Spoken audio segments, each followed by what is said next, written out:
Julie's on her way to the hamlet of Ballinamarog, where the Clark family lived. Hello, Owen. Hello, Julie. Today, Owen O'Malley owns the land once farmed by Anthony Clark. So, Owen, is this where my great-grandfather's house was, on this spot where yours is? This is not it, but I'll tell you, Julie, I'll bring you to it now. It's just down the road a couple of 100 yards. It starts there. You see the green field here beside us? This is where their land starts, here? Yes, I'll just show you now as we pass it by. I've often heard stories of Anthony Clark and Have you? a bull attacking him one time. And, you know. Oh, really? Legendary. Yes, yes. Is the house still there? Part of the house is here, where the house was.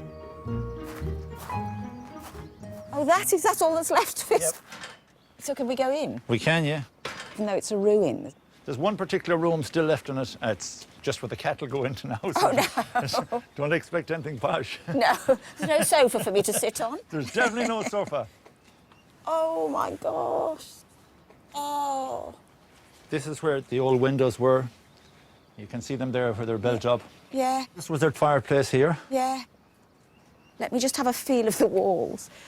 They were here. Do you think this is the full extent of the house? No, no. Oh, it goes further? It goes further down. The house runs down there. According to the census, there were 4 grown-up children and the parents and the younger ones who weren't little, all living here. Yes. But it's extraordinary that this is where my grandmother was born. What a lovely house. I know there's not much left, but... There's not much left, but at least there's something left. Yes. So, Owen, how many acres do you think they had at that time? The Clarks had roughly about 43, 45 acres. So they kept it well? Yeah, very well. Front of the house was out onto the garden. Yeah, looking lovely out. Flowers and everything. They were clearly comfortably off. And to have a house of the size and also terribly well kept, with nice gardens and all of that. So I'd like to know just where all that came from. Did he inherit it? How did he come by it? That's what I want to know. Genealogist Nicola Morris has been researching the Clark family. Hi. Hello, it's lovely to meet you. Hi, Nicola. Lovely to meet you too. Apparently, my great-grandfather, Anthony Clark, had 40 acres, and the house looks pretty good to me, the whole setup. Yes. And I just wondered, you know, how comfortably off was he, do you think, to have this? I have some documents here that'll tell us a little bit more about the situation of the Clark family and their landholding. So the record here was made in 1880. Yeah. So it's 2 years after your grandmother Bridget was born. She was 2.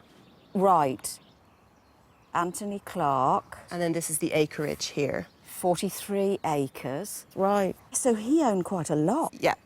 But thing is, they didn't own the property. So they didn't own it? They didn't own it, no. Anthony Clark would have been a tenant.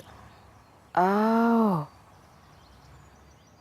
They were tenants, what we call tenants at will. So they didn't have a lease. That meant that if the landlord decided, or if they fell into arrears with their rent, there was the very real possibility that they could have been evicted. Yeah. And this is the landlord, Sir Roger Palmer. Palmer. Palmer was English and Protestant. So the Palmers came into possession of their land in Ireland in the 17th century. The Palmer family first became landowners in Ireland in the 1680s. At the time, the English crown was seizing land from Irish Catholics and giving it to loyal English Protestant families, like the Palmers. In Anthony's day, 200 years later, the whole of Ireland was under British rule. His landlord, Sir Roger Palmer, was one of the most powerful in Ireland, with over 80,000 acres in County Mayo alone. So I have a picture of Roger Palmer, who would have been receiving the rents from this property. And this is Palmer's house in Dublin. Oh, OK. Honestly. So this would have been, I suppose, built on the income generated from his estate. Yes. It illustrates the comparison. Yeah. The owners of the land were that privileged, wealthy minority. Living off the backs of these poor people. Palmer could have decided at any point, whether for arrears of rent or if he wanted to clear the land holdings, that he could have had any of the tenants on his land holding evicted. So no security. No security. Oh, I can't imagine. That fear. Yeah. They worked this land, they lived on this land. And worked hard. It wasn't as if they were shirkers exactly, was it? No, but they could have lost everything at a moment. Yeah. We've decided we want the land, so we want them off. Get those, get the clerks off there. We'll have that little bit of land. Oh, yes, yeah. And also the thing is, the quality of the land that they were living on wasn't very good quality land. And so I think it would have been a struggle for them.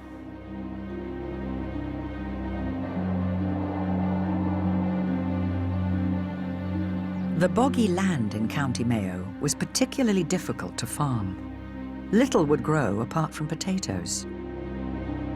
For Anthony, who had 4 young children to support, life was about to get harder still.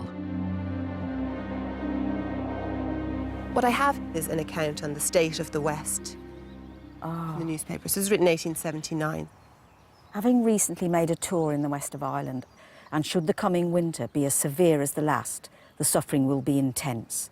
Ruined crops and blighted potatoes are almost universal, and hunger stares the people in the face. The exceptional severity of the present year has reduced many persons to the verge of starvation. Wow, I can't imagine the harshness of that existence. So this comes after several years where the crops had failed in Mayo, and it left families in absolutely dire situation. There are accounts where you see families who are found in small cottages, barely clothed and starving. Oh my God. What happened to Anthony, do you know? The tenants on this estate, through the parish priest, made an appeal to Palmer, published in the newspaper. To Major General Sir Roger Palmer, the petition of the tenantry of the parish of Islanady, petitioners wish to inform your honour that they feel they will not be able to pay the rents now due in consequence of the depressed state of the country from constant rain, failure of crops. In addition, we wish to inform your honour that almost every tenant on your estate, in order to support their families, have got themselves in debt. For the purpose of seeking to keep their children from almost starving or taking shelter in the workhouse, petitioners humbly hope that your honour will direct your worthy agent to give a fair reduction in the half-year's rent now due. Oh. It's heartbreaking, isn't it? They're pleading. Oh, gosh. It's likely that Anthony Clark would have been one of the petitioners to something like this. This would have been a very, very dark time for the Clark family. Yeah. Such a sad little letter.